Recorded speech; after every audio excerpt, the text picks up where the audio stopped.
গ্রামের মেয়ে মীরা, তার বাড়ি হচ্ছে গহীন গ্রামে, প্রচুর গ্রামে। তার হাঁটতে হাঁটতে স্কুলে আসতে হয়। তার বাড়ি থেকে স্কুল অনেক দূরে, তারপরেও কিন্তু সে থেমে না থেকে প্রতিদিন হেঁটে হেঁটে স্কুলে আসে। একদিন স্যার জিজ্ঞাসা করলেন যে, মীরা, তুমি এই যে এত দূর পর্যন্ত হেঁটে আসো, তোমার মন মানসিকতা খারাপ লাগে না, কিংবা তোমার পায়ে ব্যথা হয় না? মীরা সুন্দর করে হেসে বলেছে, নিশ্চয়ই না স্যার, আমি এখানে আসলে আমার খুশি লাগে এবং মনটাও ভালো লাগে।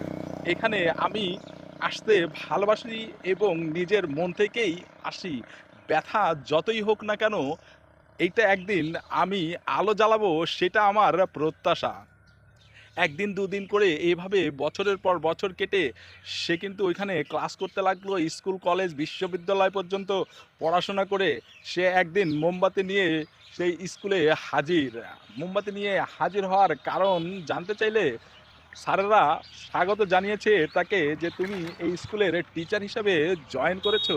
সে নিজেও বলেছে, স্যার, আমি অ্যাকচুয়ালি এই স্কুলের টিচার হিসাবে জয়েন করেছি। আমি নিজেকে প্রাউড ফিল মনে করি এবং এইখানে যে আমি আলো জ্বালাতে পেরেছি, সেটাই কিন্তু আমার সবচাইতে বড় চাওয়া এবং পাওয়া ছিল। সেটা অবশ্যই আমি করতে পেরেছি। Thank you very much sir. আপনারা যে শিক্ষা আমাকে দান করেছেন, সেই শিক্ষা যেন আরো আলো ছড়াতে পারি মানুষের জীবনে, সেটাই কিন্তু আমার সবচাইতে বড় প্রত্যাশা থাকবে আজকের দিনে। এই যে মানুষ চেষ্টা করলে পারে, সেটা কিন্তু এখানে মীরা বলেই দিয়েছে। আমি কিন্তু চেষ্টা করেছি নিজের উদ্দীপনা, উচ্ছ্বাস, আনন্দ এগুলোকে সামনে রেখে কার্যক্রম পরিচালনা করে গেছি নিজের লাইফটাকে সাস্টেইন করার জন্য।